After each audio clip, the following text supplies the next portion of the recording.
자, 다 함께 예배드리도록 하겠습니다.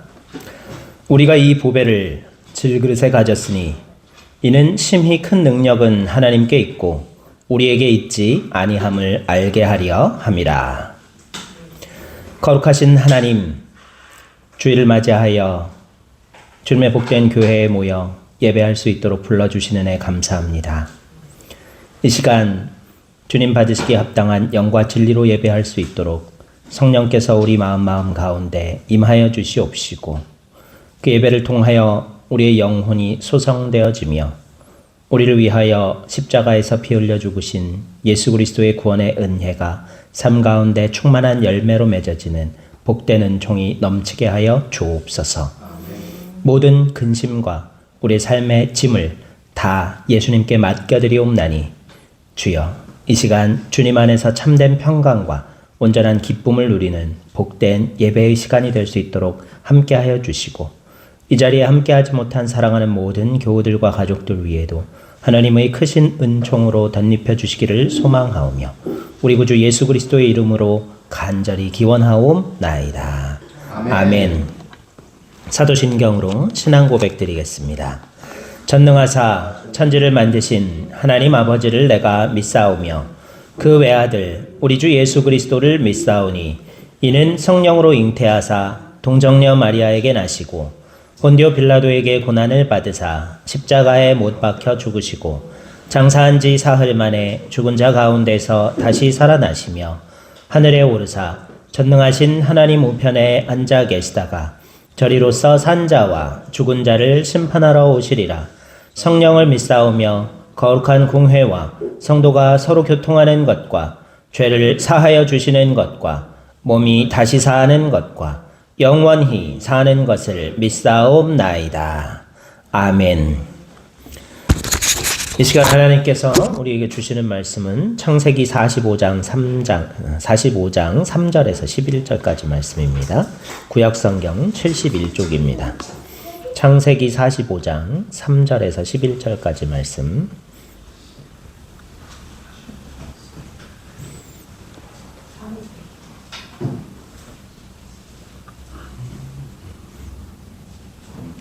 창세기 45장 3절에서 11절까지 말씀.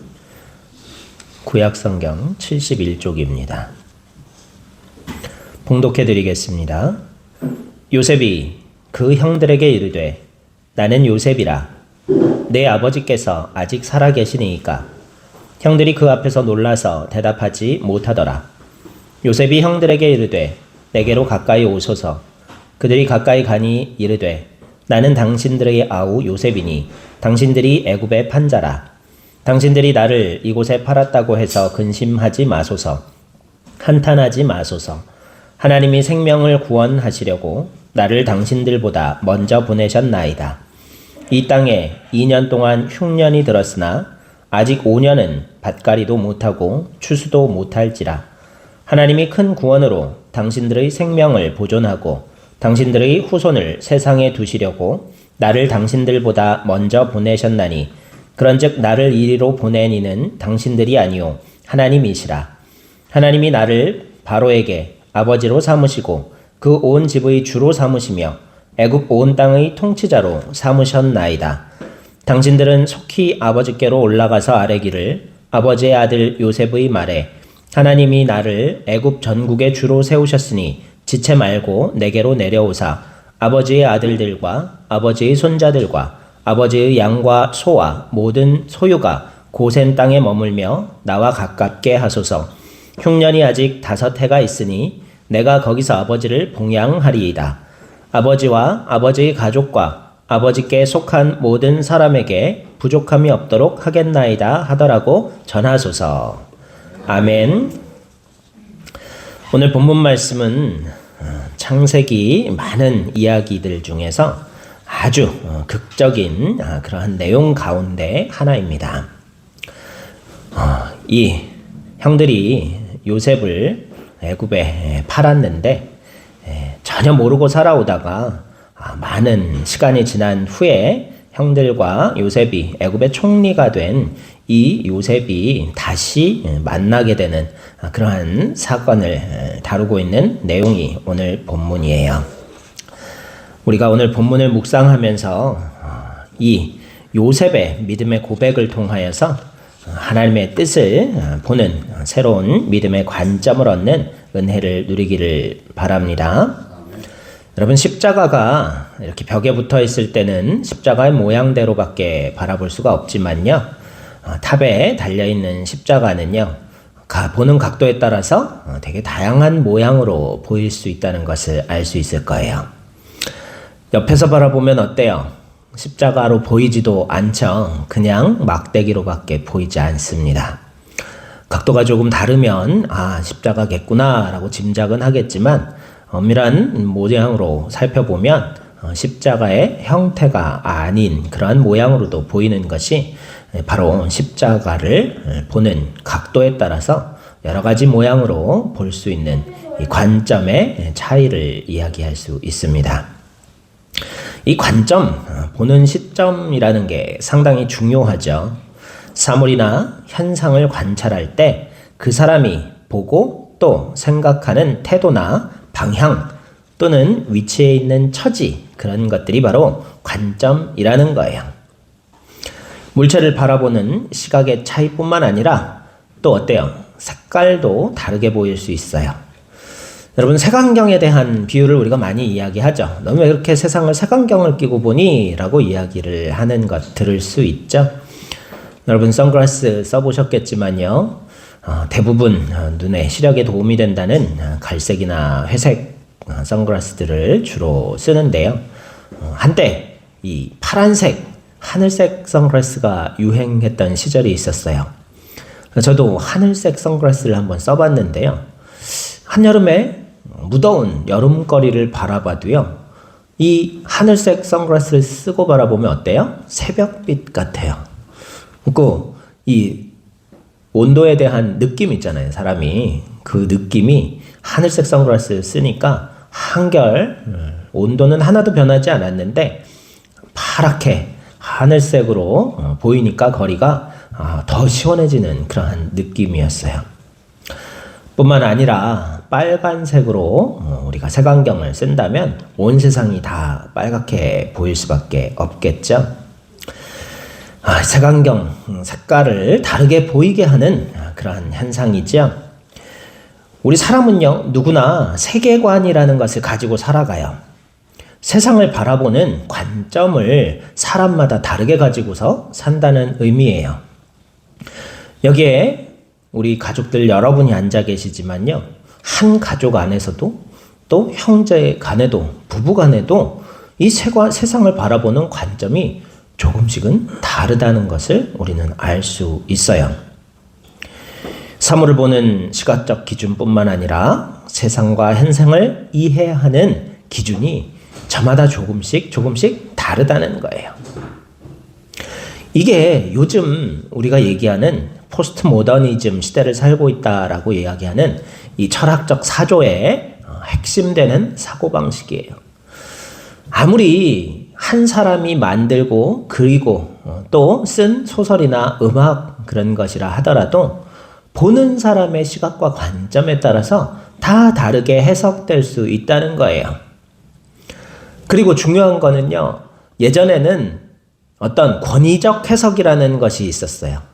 그래서 학교 교과서에서 선생님들이 어떤 시의 내용을 획일적으로만 해석하게 기준을 제시해 줬었어요.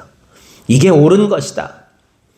중세시대에도 그렇고요, 근대시대에도 대중들은 그러한 권위적인 지식이나 세계관에 사로잡혀서 살아갔다는 거예요. 중세시대는 어때요? 종교가 절대적 권위를 가지고 있었죠. 종교적 시각으로만 세상을 바라봐야 했고요.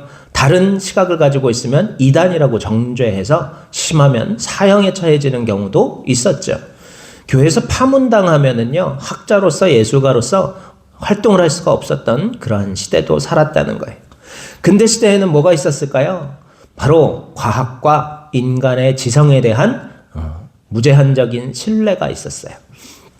그래가지고 사람이, 과학이, 사람의 지성과 이성이 세상을 더욱더 살기 좋게 만들 것이다 라는 확신이 이 인문주의 태동 르네상스 시대 이후부터 그렇게 성장해 왔어요. 인간의 가능성에 대한 신뢰, 그게 세계관의 기준으로 변해갔어요.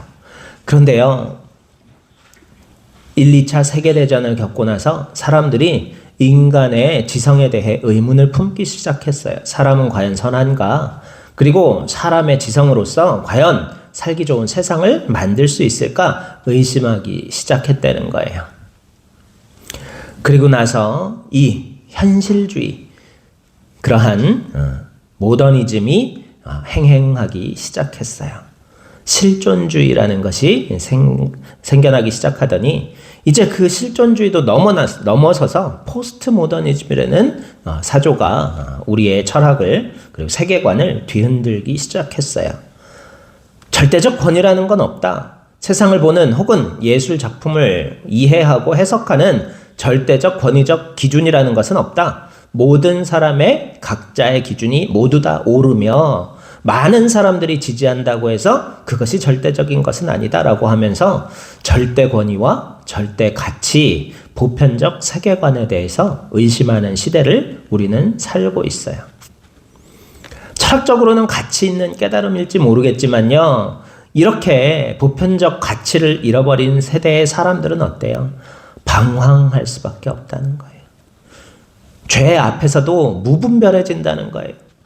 자유를 강조하면서 죄와 선에 대한 절대적 기준도 없다라고 자기를 합리화하면서 도덕적 타락을 일삼고 죄를 죄로 여기지 아니하는 그러한 말세를 살아가고 있는 게 요즘 현실이라는 거예요. 이 해석이라는 것, 세계관이라는 게 너무나 중요해요. 같은 현상이라 그래도요, 보는 시각과 관점에 따라서 다 다르다고 이야기했죠. 여러분 잘 알고 있는 한 가지 비유가 있어요. 준영이 투명한 물통이 있죠. 물이 남아 있어요. 예.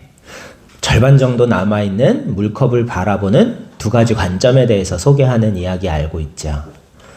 한 사람은 반쯤 물이 담겨 있는 유리컵을 바라보고서는요, 뭐라 그랬어요?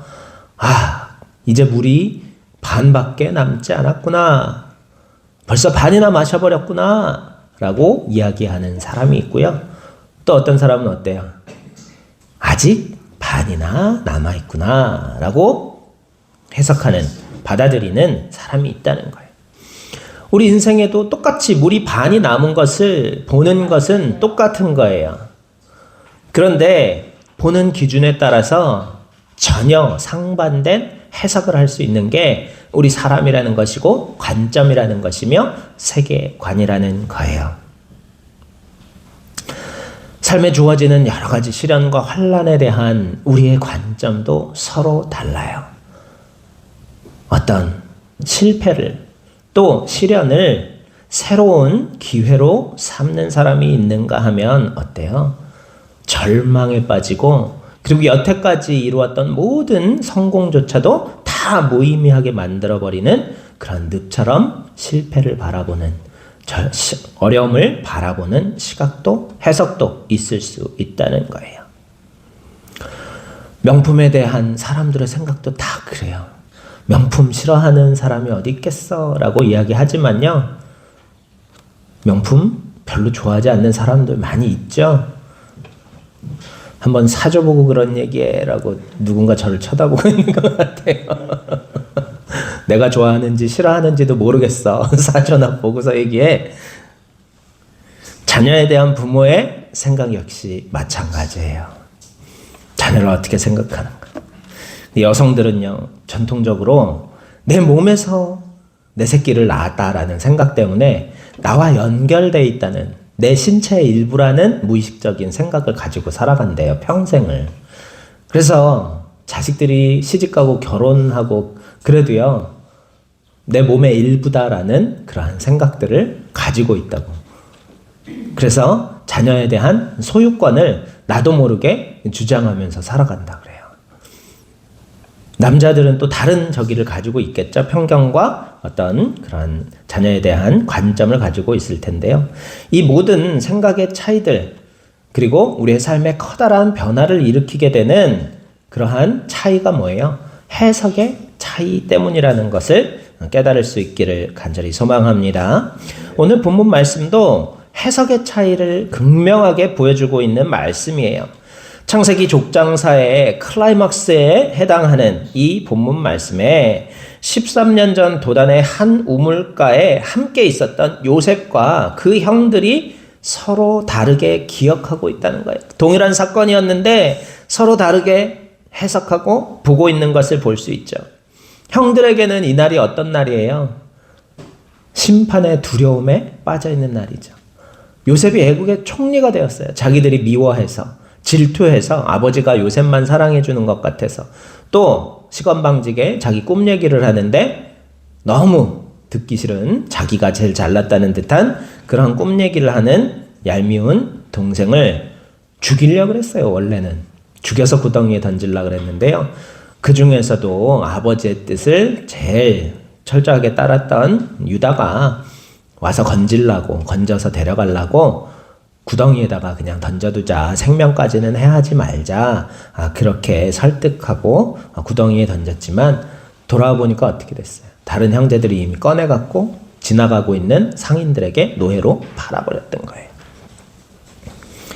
그랬던 요셉이 죽은 줄로만 알았던 아버지가 주셨던 채색옷, 되게 귀한 채색옷인데요. 요셉에게만 줬던 그 채색옷에 찢고 짐승의 피를 묻혀가지고서는 우리가 와서 보니 이렇게 돼 있었습니다 하고 아버지에게 요셉이 죽었다고 거짓말까지 해놓은 상태잖아요. 그런데 요셉이 살아있을 뿐만 아니라 애굽의 총리가 되어 있는 거예요. 말 한마디로 얼마든지 죽일 수 있는 그러한 놀라운 권력을 얻은 동생이 살아있다는 게 형들의 눈으로 볼 때는 어때요? 우리가 범했던 죄가 심판을 당하는구나 라고 엄청나게 두려워했죠. 하지만 요셉은요, 13년 전에 형들과 똑같은 경험을 했고 누구보다 억울했고 복수하고 싶은 마음이 있었을 법도 하지만 요셉은 이 현상을 어떻게 이해하고 받아들이는 관점을 오늘 본문 가르쳐주고 있습니까?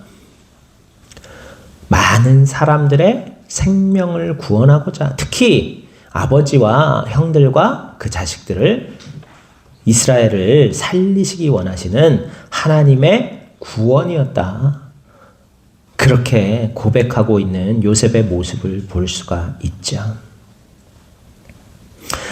사람들은요, 어려운 일이 생기면요, 요셉처럼 억울한 일이 생기면은요, 낙심하고 절망하고 자기 삶을 던져버리고 싶을 때가 참 많이 있다는 것. 그게 일반적인 해석이라는 것.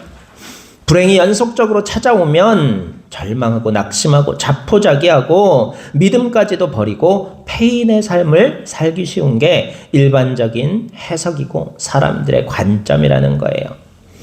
그러나 믿음의 사람들은 어때요? 어떤 불행이 닥쳐온다 할지라도 하나님의 구원의 섭리가 그 안에 있음을 깨달으면서 위험을 기회로 삼는 그러한 사람들이 바로 믿음의 사람들인 줄로 믿습니다. 저와 여러분도 그러한 요셉과 같은 믿음의 사람들이 될 수 있기를 간절히 소망합니다. 성경에 그러한 사람들이 참 많이 기록되어 있죠. 어려움 가운데에서도 낙심 좌절하지 아니하고 하나님을 더 깊이 신뢰함을 통하여서 전화위복의 기회 상태로 삼고, 그리고 더 큰 하나님의 은혜의 문을 열었던 많은 신앙의 조상들이 있음을 깨달을 수 있기를 간절히 소망합니다. 예수님께서요, 우리가 낙심하기 쉬운 상황이 어떤 상황이 있을까요? 내가 내 욕심대로 살다가 넘어지고 쓰러졌어요. 그러면은 변명도 없을 거예요. 그다지 억울하지도 않을 거예요. 하지만요, 하나님의 뜻이라 확신하고 했던 어떤 일이 어려움을 만났을 때는 더 낙심하고 좌절하고 믿음을 잃기가 쉽다는 거예요. 예수님의 제자들이 바로 그랬어요. 배와 직업을 다 버리고 포기하고 예수님이 따르라는 그 말씀 하나를 의지해서 예수님의 제자가 되어 예수님을 따랐는데요. 어느 날 예수님께서 사역하시고 나서 갈릴리 바다 건너편에 가버나움으로 가자 그러셨어요. 예수님께서 배 타고 가자 그러지는 않으셨을 거예요. 하지만 어부도 있었고 물고기잡이가 직업이었던 배를 많이 타본 사람들이 건너편 가버나움까지 갈 수 있는 가장 편안하고 안전한 길은 뭐였겠어요? 배를 타고 가는 길이었겠죠. 그래서 배를 구해서 예수님과 함께 타고 예수님의 말씀대로 가버나움으로 향해 가기 시작합니다. 그런데 중간에 어떻게 해요? 풍랑이 일기 시작해요. 처음에는요, 그냥 제자들도 지나가겠지, 곧 가라앉겠지, 이 정도 풍랑쯤이야 내가 한두 번 겪어보나? 내가 평생을 어부로 살았는데 이 정도 풍랑쯤이야. 내 실력으로, 배를 모는 내 실력으로 이겨낼 수 있겠지. 그런데요, 웬걸? 예수님이 배에 타고 계시는데도 풍랑이 잠잠해질 줄 모르고요. 점점 더 거세지더니 배에 물이 들어오기 시작하더니 급기야는 가라앉기 직전까지 간 거예요. 더 이상 기다릴 수가 없었던 두려움에 빠져 있었던 제자들이 예수님을 황급히 깨웁니다. 백고물에서 주무시고 계시던 예수님을 황급히 깨우면서 뭐라 그래요? 주여, 주여, 우리가 죽게 되었는데 우리를 돌보지 아니하시나이까, 돌아보지 아니하시나이까. 예수님을 깨우신다는 거예요. 예수님께서 가버나움으로 가자 그러셨을 텐데 예수님도 배에 타고 계시는데 왜 배가 가라앉을 지경까지 주무시고만 계셨을까? 아니, 왜 그 풍랑을 허락하셨을까? 하나님께서는 예수님이 타시고 계시고 예수님의 뜻대로 순종하여 가버나움으로 가고 있는 제자들의 배를 왜 풍랑을 그렇게 허락하셔서 위기에 빠뜨리셨을까? 이해하기 힘들고 어려운 사건이라는 거예요. 하지만 그 풍랑이 없었다면은 제자들은요, 예수님이 어떤 분이신지 몰랐을 거라는 거예요. 배에 타고 계신 예수님이 어떠한 분이신지, 바다와 바람까지도 잔잔케 명하셔서 꾸짖으셔서 잠잠케 하실 수 있는 분이라는 것을 깨닫지 못했을 거라는 거예요. 여러분, 우리는 그리스도인들이에요. 오늘도 예배드리러 이 자리에 함께 오셨죠. 우리 인생의 배, 항해에 비유되고 하는 우리 삶의 배에 예수님께서 분명히 동승하시고 계시다는 거예요. 하지만 그 예수님께서 지금 주무시고 계시지는 않습니까? 우리 삶의 절박한 풍랑이, 그래서 죽을 것 같은 위기 가운데 우리는 그 예수님을 드디어 깨워서 바다와 바람을 꾸짖어 잠잠케 하시는 능력의 주님이심을 고백하고 체험하고 새롭게 만나게 된다는 거예요. 예수님과 함께 사역하던 제자들은요, 예수님이 죽은 자를 살리시고 병든 자들을 치료하시고 또 오병이어와 칠병이어의 놀라운 기적들을 일으키시는 것들을 다 봤다는 거예요. 하지만 내가 정작 죽을 위기가 되어서 내게 기적을 베푸신 예수님은 그때 만났다는 거죠. 여러분, 우리 배에 예수님이 계시죠? 그리스도인이라고 우리 스스로 이야기하고 주일 이렇게 예배드리러 왔잖아요. 그 주님을 절박한 심령으로 깨울 수 있는 저 여러분이 되시기를 간절히 소망합니다. 그 주님의 능력이 나의 능력이 되기를 간절히 소망합니다. 그리하여 가버나움까지 예수님께서 왜 가셨어요? 군대 귀신 들린 자를 구원하시기 위해서 가버나움에 가셨던 거예요. 생명을 구원하시기 원하시는 주님의 뜻에 온전히 순종하여 바람과 물결까지 꾸짖어 잠잠케 하실 수 있는 그 능력의 주님이 내 삶의 항해를 인도하시는 그 주님으로 일깨우고 고백하고 의지하고 그 능력을 함께 행할 수 있는 하나님의 자녀가 되기를 간절히 소망합니다. 하나님을 신뢰할 때 우리는 이러한 예수님의 시각으로, 믿음의 시선으로 풍랑과 어려움을 바라볼 수 있어요. 요셉이 당했던 어려운 모든 일들과 시련도 많은 생명을 구원한 7년 기근이 앞으로 더 있을 텐데 그때 요셉이 애굽의 총리가 아니었으면 어떻게 됐겠어요? 애굽 왕 바로에게 꿈을 꾸게 하셨죠, 하나님께서. 그래가지고 풍년이 들고 난 이후에 더 거센 흉년이 더 오래 들어서 이전의 풍년은 다 무의미해져 버리고 많은 사람들이 죽게 될 것이다. 요셉으로 하여금 그 꿈을 해석하게 하시고 또 지혜로운 요셉을 총리로 삼아서 예비하게 하시죠. 전해, 흉년 전에 있었던 7년 동안 그 많이 남았던 곡식들을 낭비하지 아니하고 쌓아놓습니다. 그렇게 해서 흉년 7년 동안 먹고 살 수 있는 양식이 있도록 했다는 거죠. 그렇게 해서 많은 생명뿐만 아니라 아버지와 하나님께서 선택하신 이 이스라엘의 자녀들이 생존하게 되는 구원의 역사가 일어나게 되었다는 거예요. 우리도 그 믿음의 시선을 가질 수 있기를 소망합니다. 지금 우리의 삶이 어렵고 고난과 풍랑 가운데 있다 할지라도 우리 삶의 주인이 되시는 예수님께서 우리와 함께 계심으로 말미암아 꾸짖어 잠잠케 할 수 있는 능력의 삶이 될 수 있기를 간절히 소망합니다. 그 주님을 철저히 신뢰하여 오직 믿음의 관점을 가지고 세상 모든 것을, 삶의 모든 순간을 바라보고 해석함을 통하여서 주님의 능력 안에서 살아가는 저와 여러분 모두가 되시기를 간절히 소망합니다. 축도로 예배를 마치겠습니다. 주 예수 그리스도의 은혜와 하나님 아버지의 크고 무궁하신 사랑하심과 성령님의 인도, 보호, 교리, 교통해 주시는 은혜가 이 시간 오직 믿음의 눈으로 세상을 바라보며 능력의 주님의 제자로서 순종하며 살아가는 승리하는 당신의 자녀들이 되기로 결단하는 사랑하는 당신의 백성들 머리 위에 그 사랑하는 가족과 자녀들 위에 그 삶과 생업 위에 그리고 우리 쉬어가는 교회 위에 영원토록 함께하여 주시옵시기만을 간절히 축원하옵나이다. 아멘.